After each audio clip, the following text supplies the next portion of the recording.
নমস্কার, বাংলা বার্তা থেকে বলছি সন্ময় বন্দ্যোপাধ্যায়। সিবিআইও মনে করছে এই রাজ্য সরকার, এই রাজ্য প্রশাসন এবং অবশ্যই ডিজি রাজীব কুমারের পুলিশ হচ্ছেন একদম শেখ শাহজাহানের গডফাদার। সিবিআইও মনে করছে।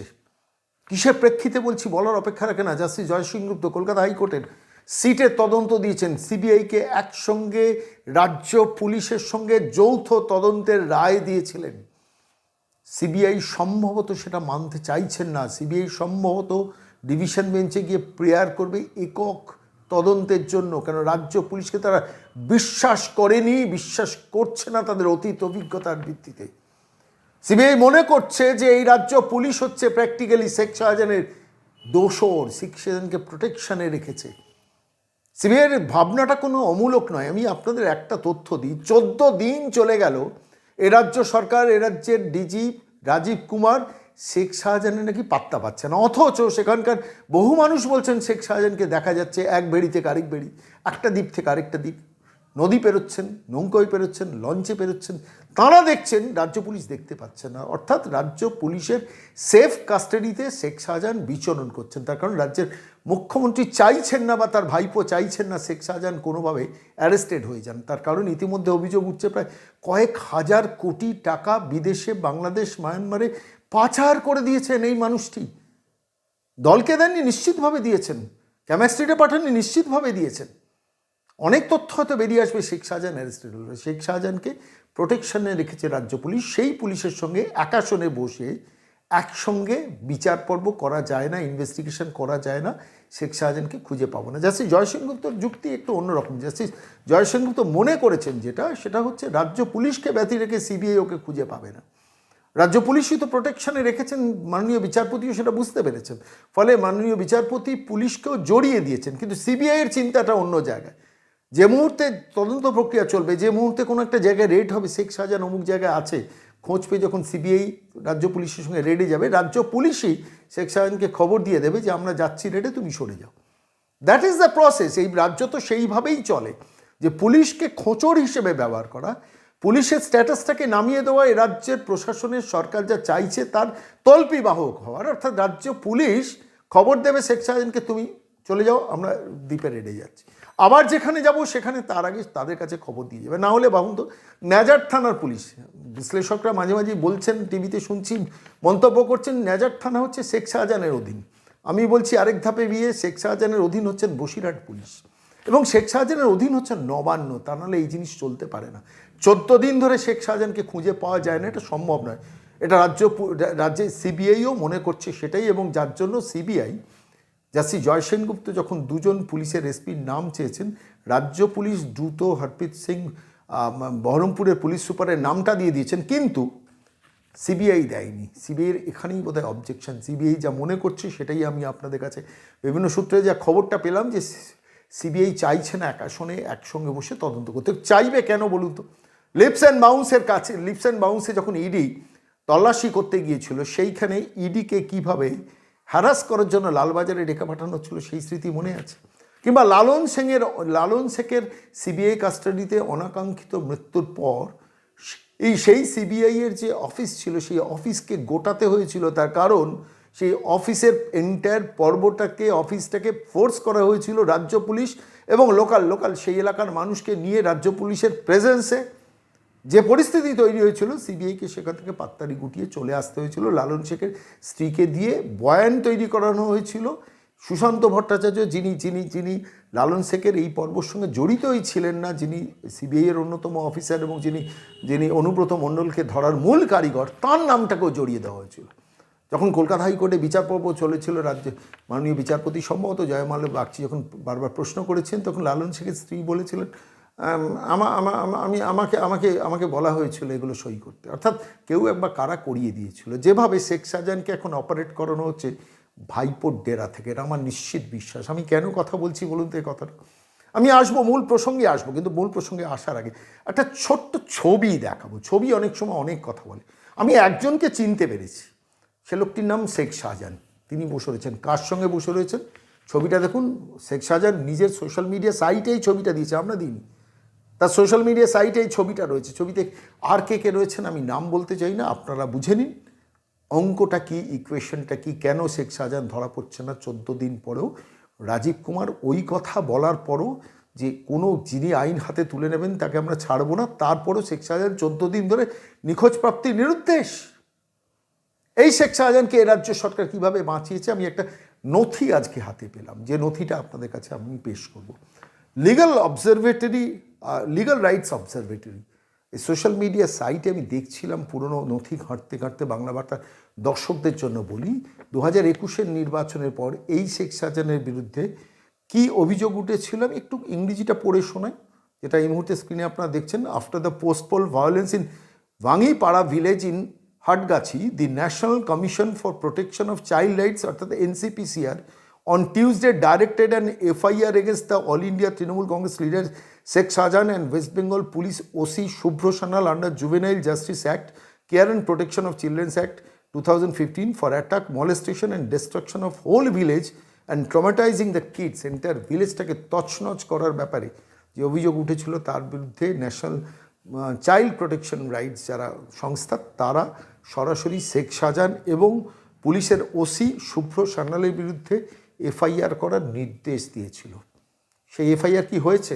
নিশ্চিতভাবে এফআইআর হয়ে থাকলেও তার কোনো বিচার হয়নি, অপরাধীরা শাস্তি পায়নি। শেখ শাহজাহানের বিরুদ্ধে কোনো তদন্ত প্রক্রিয়া গিয়েছে বলে আমাদের কাছে অন্তত খবর নেই। তারিখটা কবে আমি দেখছিলাম, সেটা 24শে মে 2021, 22 গেছে, 2023 গেছে, 2024 আসছে। সেই সময় দাঁড়িয়ে 2-2.5 বছর আগের ঘটনাতেও এই শেখ শাহজাহানকে এই মমতা বন্দ্যোপাধ্যায় বাঁচিয়েছিলেন। পোস্টপোল ভায়োলেন্সের সময় তার বিরুদ্ধে এফআইআর করার নির্দেশকেও অমান্য করা হয়েছিল।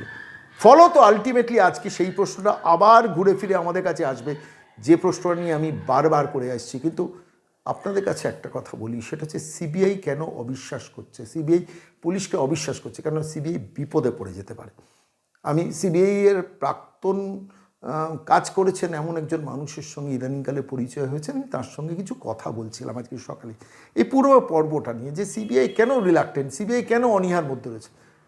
সিবিআইয়ের অ্যাটিচিউডটা হচ্ছে প্রয়োজন হলে আমি তদন্ত করব না, তাও ঠিক আছে, কিন্তু রাজ্য পুলিশের সঙ্গে তদন্তে যাব না, রাজ্য পুলিশের সঙ্গে এক আসনে বসে তদন্তে যাব না। প্রসপেক্টিভ কোথায় কোথায় শেখ শাহজাহান লুকিয়ে থাকতে পারে, ধরুন 30টা নামের জায়গায় ডেস্টিনেশন ফাইনাল হল আগের দিন রাত্রে রাজ্য পুলিশের আধিকারিকদের সঙ্গে বসে। পরের দিন সকালবেলা যখন ডেস্টিনেশন ফাইনাল হওয়ার মিটিংটা হলো, যে আজকে আমরা let us go to this place, prospective এই জায়গায় শেখ শাহজাহান লুকিয়ে থাকতে পারে, মিনিটসের মধ্যে শেখ শাহজাহানের কাছে খবরটা রাজ্য পুলিশ পৌঁছে দেবে। এটাই বাস্তবতা। আমি বলছি পশ্চিমবঙ্গের যে কোনো ক্ষেত্রে পশ্চিমবঙ্গে রাজ্যের পুলিশকে মমতা বন্দ্যোপাধ্যায় প্র্যাকটিক্যালি আগেকার দিনে পুলিশের খোঁচড় মনে আছে, দালাল খোঁচড়রা খবর দিত, রাজ্য পুলিশের পদাধিকারীদের এখন খোঁচড়ে পরিণত করেছেন একদম টপমোস্ট লেভেল থেকে। তা নাহলে বলুন তো, বসিরহাট পুলিশের যিনি এসপি জবি থমাস, তিনি তো পড়াশোনা জানা শিক্ষিত একজন এসপি, তিনিও আজকে রাজ্যের মুখ্যমন্ত্রীকে বলতে পারছেন না যে শেখ শাহজাহান ওখানে আছে, আমি ধরে দিই। বললে তো তার চাকরিটা যাবে, তার প্রমোশনটা আটকে যাবে, তার তো কম্পালসারি ওয়েটিংয়ে চলে যাবে। মাননীয় বিচারপতিকে এটা বুঝতে পারছেন না, মাননীয় বিচারপতি নিশ্চিতভাবে বুঝেছেন, কিন্তু তা সত্ত্বেও সিবিআইয়ের পক্ষে এককভাবে এই অসাধ্য সাধন করা সম্ভব নয়। তার কারণ রাজ্য পুলিশ তার প্রোটেক্টর, মমতা বন্দ্যোপাধ্যায় তার প্রোটেক্টর। মাননীয় বিচারপতি নিশ্চিতভাবে বুঝতে পারছেন, যার জন্য তিনি মন্তব্য করেছেন এই কথাটা, রাজ্যের কাজ নয় ভিড়তন্ত্র বা নৈরাজ্য প্রতিষ্ঠা করা। মাননীয় বিচারপতি বলেছেন তার রায় একটা জায়গায়, রাজ্যের কাজ নয় ভিড়তন্ত্র বা নৈরাজ্য প্রতিষ্ঠা করা, রাজ্যের কাজ হচ্ছে আইনের শাসন প্রতিষ্ঠা করা। এইভাবেও যখন মাননীয় বিচারপতি নবান্নের কানটা সপাটে মুলে দেন তার রায়ের মধ্যে, তারপর কোনো লজ্জা বিকার দেখছেন? মমতা বন্দ্যোপাধ্যায় 4 সেকেন্ডের একটা জবাব দিয়েছেন, সাবজুডিস বলে এড়িয়ে গিয়েছেন। একবারের জন্য বলছেন যে আমার পুলিশ ব্যর্থ, let CBI take over the case, তার কারণে উনি চাইছেন না। উনি তো সেই সার্টিফিকেট দেওয়ার লোক যে উনি, শেখ শাহজাহান প্রচুর সোশ্যাল ওয়ার্ক করেন, উনি তো সেই মানুষ যিনি এই এফআইআর করার পর এফআইআর ডকুমেন্ট আমাদের কাছে আছে, তারপরে শেখ শাহজাহানের বিরুদ্ধে কোনো ব্যবস্থা নেই। আমি দেখছিলাম বিভিন্ন টিভি চ্যানেলে, আপনারা হয়তো দেখেছেন, 30 বিঘে 40 বিঘে 50 বিঘে জমি, আদিবাসীদের জমি, পুরনো মানুষ মানে ওখানকার পুরনো প্রাচীন বাসিন্দাদের জমি বেনামে দখল করে নিয়েছে। মানে ভূমি রাজস্ব দপ্তরে ফলস ফেক দলিল তৈরি করে সে প্রপার্টি তুলে নিয়েছে। আমি একটি টিভি চ্যানেলে দেখছিলাম, জনৈক সম্পাদক পলাশ সরকার তিনি ইন্টারভিউ দিতে গিয়ে বলছেন, মুখ দেখাতে চাইছেন না, বলছেন ওয়ান ফাইন মর্নিং দেখলাম জমি আমার নেই। ভাবতে পারেন, একে সার্টিফিকেট দিয়েছেন রাজ্যের মুখ্যমন্ত্রী মমতা বন্দ্যোপাধ্যায়। তাই স্বাভাবিকভাবে শেখ শাহজাহানের সঙ্গে রাজ্য সরকারের অ্যালায়েন্স, শেখ শাহজাহানের সঙ্গে মমতা বন্দ্যোপাধ্যায়ের যে ইকুয়েশন, আর্থিক ইকুয়েশন, এবং তার সঙ্গে একই সঙ্গে তার ভোট লুট করার ইকুয়েশন, স্বাভাবিকভাবে তার সাইডে রয়েছে পুলিশ, যে পুলিশকে মমতা বন্দ্যোপাধ্যায় ব্যবহার করছেন, এবং সেটা বুঝেই হাত পোড়াতে চাইছে না আর আলটিমেটলি দিনের শেষে সিবিআই। তাহলে গন্তব্য কী হতে পারে, কী পরিস্থিতি? সিবিআই ধরুন ডিভিশন বেঞ্চে গেল এবং ডিভিশন বেঞ্চে বললো যে না, আপনারা সিটের তদন্ত করুন। তাহলে সিবিআইকে কী করতে হবে? মেনে নিতে হবে। সুপ্রিম কোর্টে গেল। এই করতে করতে শেখ শাহজাহান আরও একটু টাইম পেয়ে যাবে, আরও তথ্য লোপাট করবেন। ইতিমধ্যেই মাননীয় বিচারপতি বলেছেন যে আমি সেই সম্ভাবনা উড়িয়ে দিচ্ছি না, এবার শেখ শাহজাহান বিদেশে না চলে গিয়ে থাকেন, আমি সম্ভাবনাটাকে উড়িয়ে দিচ্ছি না। আমরা বারবার করে বলেছি শেখ শাহজাহান পশ্চিমবঙ্গে আছেন, কিন্তু এখন যে পরিস্থিতি, যদি সিটের তদন্তের আওতায় যায়, হয়তো রাজ্যের মমতা বন্দ্যোপাধ্যায়ই বাংলাদেশে ওকে পাচার করে বা মায়ানমারে পাচার করে দেওয়ার ব্যবস্থা করিয়ে দেবেন। নাথিং ইজ ইম্পসিবল এই রাজ্যে। ফলে এই রাজ্যটা সেই রাজ্য, সারা ভারতবর্ষের মতো একমাত্র রাজ্য যেখানে প্রোটেকশন পান সর্বোচ্চ অপরাধীরা, তার বিনিময়ে অপরাধীকে টাকা দিতে হয়। আমি শুনছিলাম শেখ শাহজাহান 20,000 কোটি টাকা নাকি পাচার করেছে। সত্যি মিথ্যা জানি না, হয়তো 30,000 কোটি টাকাও পাচার করে থাকতে পারে বাংলাদেশ কিংবা মায়ানমারে। অঘোষিত বাদশাহ, এমনি হয়ে গেলেন, রাতারাতি হয়ে গেলেন, সিপিএমের প্রোডাক্ট ছিলেন, কিন্তু তৃণমূল তো তাকে 2013 সাল থেকে গ্রুমিং করেছেন, তার বিনিময়ে এমনি করেছেন। মমতা বন্দ্যোপাধ্যায় ইকুয়েশনটা সব থেকে ভালো জানেন, দুটো ইকুয়েশন, একটা হচ্ছে টাকা, আরেকটা হচ্ছে ভোটের দিন ভোটটা লুট করা। এবং তার জন্যই টেরিটরি ম্যানেজার বা প্রভিন্সিয়াল ছোট মুখ্যমন্ত্রী করে রেখেছেন। লুট করো সারা বছর, ভোটের দিন ভোটটা একদম অ্যাবসলিউট করতে হবে আমার জন্য, আর আমার যখন পার্টির টাকাটা লাগবে সেই টাকাটা তোমাকে পাঠাতে হবে, তুমি যত ইচ্ছে লুট করো। জ্যোতিপ্রিয় মল্লিক কিসের ভিত্তিতে এত বড় লুট করেছে বলুন তো? 8 থেকে 9,000 কোটি টাকা বিদেশে পাচার করছে জ্যোতিপ্রিয় মল্লিক। মমতা বন্দ্যোপাধ্যায় তাকে এখনও সার্টিফিকেট দিয়ে দিচ্ছেন, বলছেন যে আমি বিশ্বাস করি না জ্যোতিপ্রিয় মল্লিক চোর। আজকে এই প্রতিবেদন যখন পেশ করছি তার আগে প্রসন্ন রায় 450টা প্রপার্টি, ভাবতে পারেন 450 জায়গায় প্রপার্টি আইডেন্টিফাইড। একজন মানুষ, ব্যক্তি বিশেষ তৃণমূল আমলে পারবে মাইনাস তৃণমূল এই প্রপার্টির বিস্তৃতি করতে, অর্থাৎ তার ভাগ বাটোয়ারা কালীঘাটে, ক্যামেক স্ট্রিটে, হরিশ মুখার্জির ওপরে নিয়ম করে যেত। আমি বলছি দায়িত্ব, বলছি নিয়ম করে যেত, না হলে প্রসন্ন রায় হতে পারেন না। গতকাল 8টা জায়গায় রেড করেছে আবার নতুন করে, 450 কোটি টাকা, 450টা প্রপার্টি আইডেন্টিফাইড। কত হাজার কোটি টাকা বলুন তো? এক শেখ শাহজাহান যদি 20,000 কোটি টাকা সরিয়ে থাকে, এক জ্যোতিপ্রিয় মল্লিক যদি 8 থেকে 9,000 কোটি টাকা বিদেশে পাঠিয়ে থাকে, কত লক্ষ কোটি টাকার স্ক্যামে ডুবে গেছে এই বাংলা। সেই বাংলায় সিবিআইকে মাননীয় বিচারপতি বলছেন একসঙ্গে রাজ্য পুলিশের সঙ্গে বসে আপনারা তদন্ত করুন। মাননীয় বিচারপতির যুক্তিটা ঠিক যে পুলিশকে পালাতে দেওয়া চলবে না, কিন্তু পুলিশ তো খোঁচর হবে মাননীয় বিচারপতি, যেটা সিবিআই সাসপেক্ট করছে। পুলিশই তো খবর দেবে। সিআইডি কী করছেন? জাস্টিস অমৃতা সিনহার হাজব্যান্ডকে দেখেননি? বাংলার মানুষ তো দেখেছেন। বলে কি করতে পারে পুলিশ, কি করতে পারে সিআইডি। তো আমি সন্ময় বন্দ্যোপাধ্যায় তার সাক্ষী অনেক আছি, সেই ইতিহাস আপনারা জানেন, আমি তাতে যাচ্ছি না। কিন্তু আমি এই পুরো ব্যাপারটা সিবিআই এর এই রাজ্য পুলিশকে খোঁচড়ে ভাবা এবং রাজ্য পুলিশের সঙ্গে এক আসনে বসে তদন্ত করতে না চাওয়ার যে অভিপ্রায়টা সিবিআই ব্যক্ত করছে বলে শোনা যাচ্ছে, সেটার পেছনের কারণটা ভয়াবহ, যেখানে দাঁড়িয়ে একটা রাষ্ট্রীয় যন্ত্রকে ব্যবহার করা হচ্ছে অপরাধীদের বাঁচানোর জন্য, এবং সিবিআই সেই জন্য তাদের সঙ্গে বসতে চাইছে না। আমি এটা নিয়ে সরাসরি আবার যাওয়ার চেষ্টা করেছিলাম দীপাঞ্জন চক্রবর্তীর কাছে মুম্বাইতে। তিনি সবে দিল্লি থেকে মুম্বাই ফিরেছেন। মুম্বাই থেকে এই প্রতিবেদন যেদিন পেশ করছি সেদিনকে সকালবেলা ফিরে আসছেন কলকাতায়, রাতের ফ্লাইট ধরেছেন। আমি বললাম আপনাকে একটা ছোট্ট বক্তব্য রাখতে হবে, তার কারণ আপনি বিভিন্ন তদন্তকারী এজেন্সি, বিভিন্ন রয়ের মতো এজেন্সির সঙ্গে আপনি দীর্ঘদিন কাজ করেছেন, এনএসজি কমান্ড্যান্ট কাজ করেছেন, ভারতবর্ষের বিখ্যাত 6টা প্রতিষ্ঠানের আপনি ভাইস প্রেসিডেন্ট থেকেছেন। আপনার বক্তব্য না শুনলে এই প্রতিবেদন সম্পূর্ণ করতে পারবো না। দীপাঞ্জনবাবু তখন ফ্লাইটের ভেতরে সিটে বসছেন, চাপা গলায় 4-5 মিনিটের একটা খুব সুন্দর বিশ্লেষণ দিলেন। আজকের প্রতিবেদন শেষ করব সেই বিশ্লেষণ দিয়ে। দেখুন সন্ময়দা, যে বিচারপতি যে রায়টা দিয়েছিলেন যে জয়েন্ট ইনভেস্টিগেশন সিট গঠন করে সিবিআই এবং রাজ্য পুলিশ করবে, সেটা কিন্তু দুর্দান্ত সিদ্ধান্ত ছিল ওই পার্সপেক্টিভে, যাতে রাজ্য পুলিশ দায় এড়াতে না পারে। কারণ এটা আপনি দেখেছেন যে রাজ্য পুলিশ অসহযোগিতা করার কথা ছেড়ে দিন, শেখ শাহজাহানকে জামাই আদর করে রেখেছে এবং কোনোভাবেই কোনো কেন্দ্রীয় সরকার এজেন্সি আদালত কাউকে ওরা পরোয়া করছে না, এতটা মরিয়া হয়ে গিয়েছে।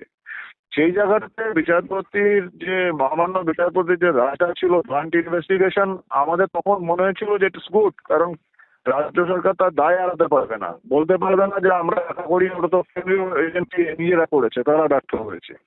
কিন্তু আজকে যে আপনি অভিযোগটা করছেন, এটা একটা মারাত্মক অভিযোগ। এটা যদি সিবিআই আদালতে করে থাকে, আমার মনে হয় না ভারতবর্ষে কোনো জায়গায় এরকম হয়েছে যে আদালতের নির্দেশে সিট গঠন হচ্ছে, সেখানে সিবিআই বিরোধিতা করছে, যে রাজ্য সরকার বা রাজ্য পুলিশ আমাদের এটাকে সাবোটাজ করছে। এটা একটা মারাত্মক অভিযোগ। আমি জানি না এটা যদি হয়, মানে যেটা আমরা বলি না যে মানে new feather in the crown, এটা কিন্তু রাজ্য পুলিশের মাথায় একটা নতুন পালক লাগলো। এবং সম্ভবত রাজীব কুমার সাহেবের জন্য এটা একটা দারুণ অ্যাচিভমেন্ট হলো।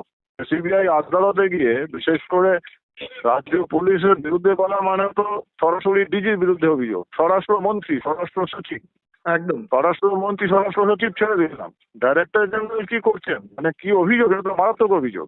ভারতবর্ষে কোথাও হচ্ছে বলে আমার জানা নেই। মানে যার জন্য আপনাকে বলি, সিবিআই নিজের ডেপুটেড অফিসার যেটা কোর্ট চেয়েছিল এখনো দিতে রাজি হয়নি, এবং যা সংবাদ মাধ্যমে রিপোর্ট আসছে সেটা হচ্ছে ডিভিশন বেঞ্চে মুভ করার জন্য যাচ্ছে, যে সিবিআই আমরা রাজ্য পুলিশের সঙ্গে যৌথভাবে তদন্ত করব না। তার কারণ একাধিক ইনস্ট্যান্স আছে গত কয়েক মাসে বা কয়েক বছরে যেখানে সিবিআই বা ইডি কে হ্যারাস করার জন্য রাজ্য পুলিশকে ব্যবহার করা হয়।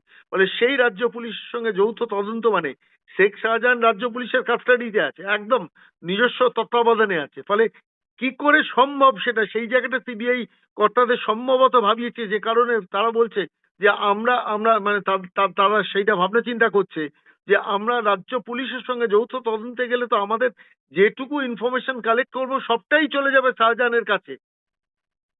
হ্যাঁ, এটা একটা সত্যি সত্যি ভাবনার বিষয়। দেখুন, অতীতে আমিও কেন্দ্রীয় বিভিন্ন এজেন্সির হয়ে কখনো কখনো আমি ভারতবর্ষের মানে রাষ্ট্রীয় সুরক্ষার ক্ষেত্রে আমি পশ্চিমবঙ্গে এসেছি, কাজ করেছি, এবং সহযোগিতা যে সবসময় খুব পাওয়া যেত সেটা নয়, কিন্তু এটা তো অসহযোগিতার অভিযোগ নয়, এটা তো সরাসরি অন্তর্ঘাত, সাবোটাজের অভিযোগ। এটা সাংঘাতিক, এটা সাংবিধানিক একটা সংকটের ব্যাপার যে কেন্দ্রীয় এজেন্সি তারা ভয় পাচ্ছে রাজ্য সরকারের একটা পুলিশ বা প্রশাসনের সঙ্গে কাজ করতে। এর থেকে মারাত্মক অভিযোগ হতে পারে না। আই মিন, এটা সত্যি সত্যি মারাত্মক। এবং শেখ শাহজাহানের মতো একটা আন্তর্জাতিক মাপের অপরাধী, ওকে তো আর আমি সন্দেশখালীর অপরাধী বলবো না। ঠিক যে বাংলাদেশ, মায়ানমার, ভারত এবং দুবাই বিভিন্ন জায়গায় সে অপরাধের জাল বিস্তার করেছে। কি নেই ওর বিরুদ্ধে? টাকা এখানে বাংলার হাজার হাজার কোটি টাকা বাংলাদেশ মায়ানমারে পাচার করা, রোহিঙ্গাদের অনুপ্রবেশে সাহায্য করা, অস্ত্র চোরাচালান, ড্রাগ চোরাচালান, মানব চালান, যেটা হিউম্যান ট্রাফিকিং, কি নেই ওর বিরুদ্ধে? ওই লেভেলের লোককে যদি মানে এরকম ভাবে প্রোটেক্ট করা হয়, তাহলে পুলিশ না থাকে সেটাকে উঠিয়ে দেওয়া ভালো, সিভিক ভলেন্টিয়ার দিয়ে চালান। পুলিশকে রাখার দরকারটা কি? এবং আইপিএস অফিসাররা কি করছেন? এরা নিজেরা ভাবছেন না এরা কি করছেন? এটা এটা অসহনীয় ব্যাপার। দেখুন আদালতের বিরুদ্ধে কিরম ভাবে অ্যাকশন নেয়, দেখা যাক। ঠিক আছে, অনেক ধন্যবাদ দেবাঞ্জন দা। সাবধানে আসুন, গভীর রাতে কলকাতায় আসবেন। আজ ভোরে যখন দেখা হচ্ছে প্রতিবেদন আজকে। পেশ করবেন তখন আপনি কলকাতা শহরে, এবং অবশ্যই বইমেলার স্টল নাম্বারটা বলুন যেখানে আপনাকে পাওয়া যাবে। হ্যাঁ, এটা দশার বুক স্টোর, স্টল নাম্বার 576। দেখা হবে বিকেল 526। বিকেল 4:30। বিকেল আমরাও 4:30 যাচ্ছি, বাংলার বার্তাও যাচ্ছি 576 ধন্যবাদ, স্টলে। অনেক অনেক ধন্যবাদ, অনেক সমাজ। ধন্যবাদ। জয় হিন্দ।